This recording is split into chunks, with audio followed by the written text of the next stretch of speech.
So kahapon mga kaparokya ay ibinahagi natin ang ratings ng dalawang noontime show sa bansa, ang It's Showtime at Eat Bulaga, para po sa araw ng Huwebes at Biyernes, August 22 at 23. At ngayon naman po ay babahagi natin ang TV ratings na inilabas ng AGB Nutam Nielsen Philippines para naman po sa araw ng Sabado, August 24. Pero bago natin simulan yan mga kaparokya, ay humihiling ako na pakisubscribe ang aking YouTube channel. Pakiclick ang bell icon para una kayong manotify sa mga bagong video na ilalabas ko. At pakidami nyo na din na i-follow ang aking Facebook page na Mega TV at ang aking TikTok account na Kaparokya TV. Maraming salamat! So yun nga mga parokya, last Friday, August 23 ay masasabi nating nakabawi sa ratings ang It's Showtime. Subalit hindi nito na-reach ang average ratings nito na 8.4%, kung saan kabaligtaran naman ng katapat nito na nakuha ang 4% TV ratings average. So patuloy na nag-struggle ang ratings ng It's Showtime dahil mula sa 9.4% na pinakamataas na nakuha nito mula nang lumipat ito sa main TV network ng mga kapuso na GMA, ay bumulusok ito pababa kung saan nakuha nito ang pinakamababang ratings nito na 6.4. At hindi din ang It's Showtime ang struggling. Even ang main TV network nito na GMA, dahil sa lawak at lakas ng signal nito, ay tanging 1.1% na lang ang inilamang nito sa katapat na TV network na TV5. So mga parokya, let's see kung may improvement ba sa ratings ng noontime show ng ABS-CBN at muli itong makabawi at makabalik sa normal ratings nito na mahigit 8%. So quick recap po tayo sa nagdaang TV ratings para po sa araw ng Huwebes, August 22. Ang It's Showtime po ay may 6.9% at ang Eat Bulaga ay may 3.8%. So dito, hindi po na-meet ng dalawang noontime show ang kanilang ratings average na 8.4 at 4%. Meaning ay wala pong nanalo. Para naman po sa araw ng Biyernes, August 23, ang It's Showtime ay may 7.9% at ang Eat Bulaga ay may 4.3%. So dito ay nakabawi ang It's Showtime dahil nadagdagan po ang kanilang ratings ng 1%. Bagay na masasabi natin na nag-improve para po sa araw ng Biyernes. At ang Eat Bulaga naman po ay nakuha ang average ratings nito na 4%. So dito para sa akin ay angat ang noontime show ng mga legit Dabarkads against sa madlang people noontime show. At ang pagitan naman ng dalawang TV network na GMA at TV5 ay 1.7% pabor sa kapuso. So mapunta naman po tayo sa araw ng Sabado, August 24. So dito ang It's Showtime ay may 6.6% at ang Eat Bulaga ay may 4.3%. So another record breaking na naman ito sa Eat Bulaga. Bakit kanyo mga kaparokya? Dahil 2.3% na lang ang inilamang ng It's Showtime sa Eat Bulaga. Ito na po ang pinakamababa buhat ng maging bahagi ang noontime show ng ABS-CBN sa main channel ng Kapuso Network na GMA.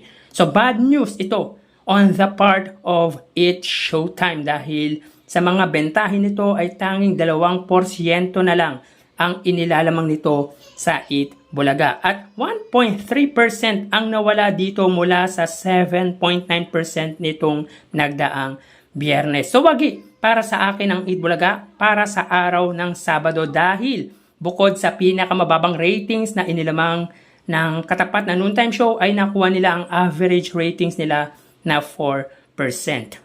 So dito makikita natin na ang GMA ay may 4.3%, ang GTV ay may 1.1%, ang A to Z ay may 0.6%, ang All TV ay 0 at ang Kapamilya Channel ay may 0.6%. Para naman po sa Eat Bulaga, ang TV5 ay may 3.9% at ang RPTV ay may 0.4%. So take a look at the differences of main TV network ng dalawang noontime show mga kaparokya. Only 0.4% po ang pagitan or inilamang ng GMA sa TV5. So another breaking record ito para sa Eat Bulaga at TV5 dahil ito na po ang pinakamalapit para sa TV5. So, wala na pong 1% at malapit ng maungusan ng kapatid network ang Kapuso Network. Nakakabahala ba ito para sa GMA? Yes po mga kaparokya. Alam naman po natin ang advantages nito sa katapat na TV network. So para sa akin mga parokya ay dala na lang talaga ng It's Showtime ang GMA. Kung kaya nakakakuha pa sila ng ratings na ganyan. What if magsariling noontime show ang GMA? Kaya nilang tapatan ang It's Showtime at It Bulaga? Please comment down below kung ano sa palagay nyo. Anyway mga parokya, ito marahil ang dahilan kung bakit walang inilabas na ratings ang Lionheart TV para sa araw ng Sabado, August 24. Gayong mapapansin nyo mga parokya na hindi naglabas ng TV stations ratings ang nasabing page. Ipapaliwanag ko yan sa ibang araw mga parokya. So tara ating alamin ang online viewership ng dalawang bigating noontime show. Para sa It Bulaga under TVJ Facebook page na may 2.5 million followers at sa It Showtime naman na may 18 million followers. So as of 12:57 PM ay kita po natin dito na ang It Showtime po ay may kasalukuyang segment na especially for you. Samantalang ang It Bulaga naman po ay Gimme 5. So dito makikita natin mga parokya ang It Showtime ay may 10,900 live viewers at ang It Bulaga naman po ay may 5,400 live viewers. So again, as of 12:57 PM ang It Showtime po ay may 10,900 or equivalent po niyan ay 11,000 at ang It Bulaga naman po ay may 5,400 live viewers. So mapunta naman po tayo sa TV Network YouTube channel at unahin po natin ang It Showtime. Under po yan sa GMA Network na may 36.3 million subscribers.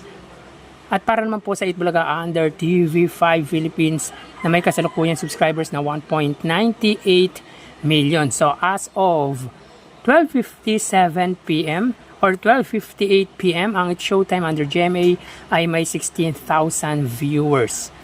Ang It Bulaga naman po under TV5 sila po ay may 30,000 live viewers. So again, as of 12:58 PM ang It Showtime under GMA Network ay may 16,000 viewers at ang It Bulaga naman po under TV5 ay may 30,000 viewers. So mapunta naman po tayo sa main YouTube channel ng dalawang noontime show. Para po sa It Showtime under ABS-CBN It Showtime na may 2.35 million subscribers at para naman po sa It Bulaga under po to sa It Bulaga TVJ YouTube channel na may 1.09 million subscribers. So as of 12:59 PM ang It Showtime sila po ay may 85,000 or 86,000 viewers. Ang It Bulaga naman po sila po ay may 79,000 live viewers. So again, as of 12:59 PM ang It Showtime sila po ay may 86,000 viewers at ang It Bulaga naman po sila po ay may 79,000 live viewers. So bali ang total na nakuha ng dalawang noontime show ay mga kaparokya, bago natin ibigay ang total live viewers ng dalawang noontime show ay humiling ako sa inyo na pakisubscribe ang aking YouTube channel. Pakiclick ang bell icon para una kayong ma-notify sa mga bagong video na ilalabas ko. At pakidami nyo na din mga kaparokya ang aking Facebook page na Mega TV at ang aking TikTok account na Kaparokya TV. Maraming salamat! So bali, ang total na nakuha ng It Showtime ay 113,000 viewers. 11,000 para sa kanilang Facebook Live, 16,000 para sa kanilang TV Network YouTube channel at 86,000 para sa kanilang main YouTube channel. At para naman po sa It Bulaga sila po ay nakakuha ng total na 114,000 live viewers.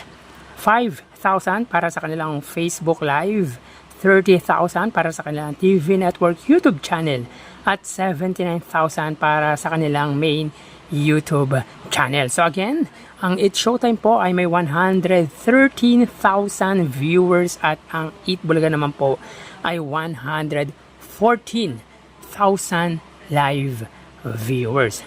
So yan po lumalabas sa kanilang online viewership as of 1:01 PM. At mamaya ho, ay matutunghayan nyo na naman ang panibagong ito ng ating online viewership or yung ikalawang bahagi ng ating online viewership sa araw na ito.